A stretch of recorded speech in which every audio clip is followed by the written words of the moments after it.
Thank you so much for being a part of our study today. We're in Isaiah chapter 56, and there's just a great verse there, which says, "These I will bring to my holy mountain, and make them joyful in my house of prayer. Their burnt offerings and their sacrifices will be accepted on my altar, for my house shall be called a house of prayer for all the peoples." So, what you're excited about this passage? Right. Where is your excitement stem from? Well, let me start with me. This is the temple of the Holy Spirit, my body. You, I think, have very appropriately encouraged us to think of our heart, our inside condition, as the place where heaven and earth meet. And that is why the guilt offering of Christ on the cross for us frees us up on the inside so that we can commune with God. And so God has made this temple a place to meet with God. It is a house of prayer.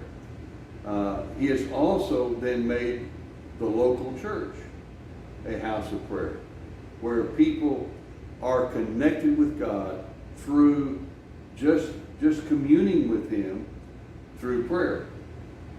To me, that is just a huge gift. So Rudy and I are going to study Deuteronomy next. Keep listening. It's going to take a few weeks to get to Deuteronomy, but I've started studying it.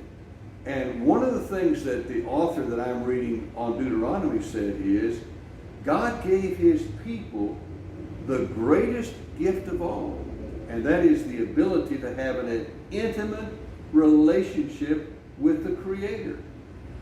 And that is a huge gift. And so house of prayer means that God's gift to me is an intimate relationship with Him. God's gift to the church is an intimate relationship with Him. And obviously we go beyond just the local assembly, and we go further than that.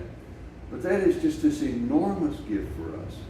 And it ought to excite us and blow our socks off, quite frankly. What do you think? Well, I do believe everything that we read in the Bible is foundationally because God so loved the world. Absolutely. So what your commentary was saying about love is absolutely true. But in some relationship, what you were saying about the law, the Ten Commandments, which is the constitution Right. of the kingdom, can be understood two-dimensionally, and that's actually what kind of the Old Testament is talking about.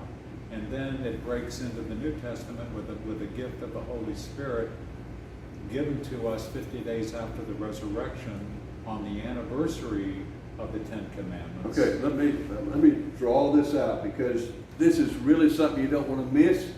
Rudy speaks in shorthand because he knows this so well. So we're going to put this out in longhand. So the Ten Commandments came on what date? 50 days after the crossing of the Red Sea.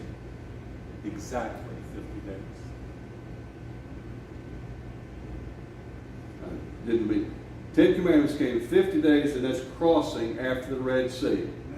Understand this, that this 50-day period was not from Passover, but from the first day after the Sabbath, Sunday, 50 days. Okay. Now, Pentecost came when? 50 days after the resurrection, not at the death of Jesus. I hope you can read my scribbling. 50 days after the resurrection.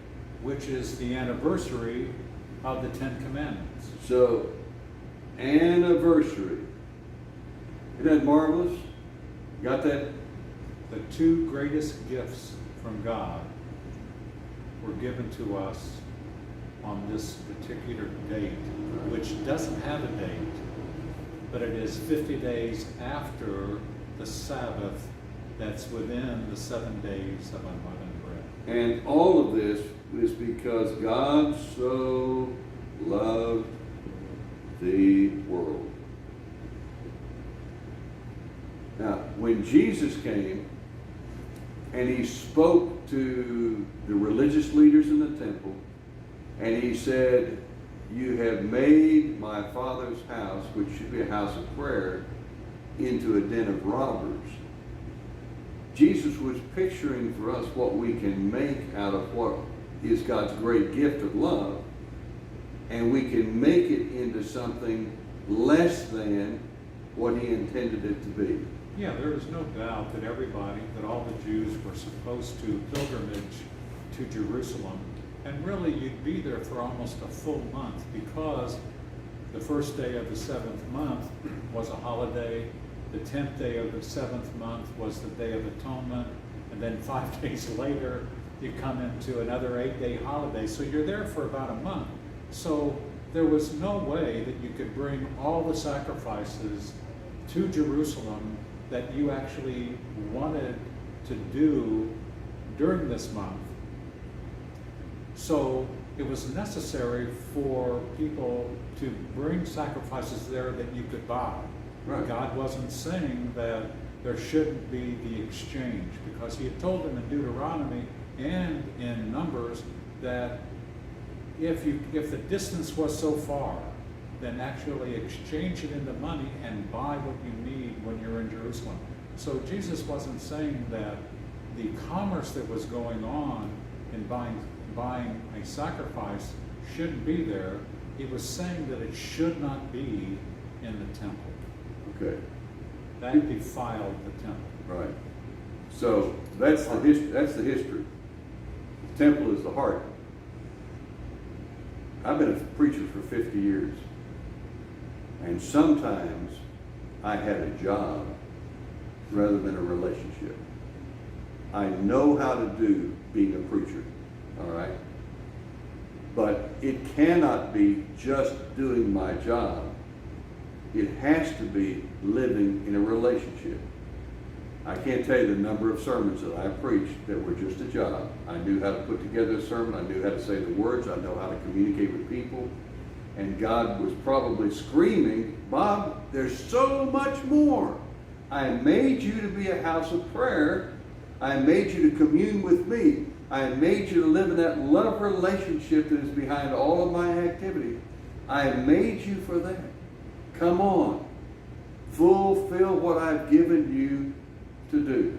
And when you think you've been there, that's the contrition.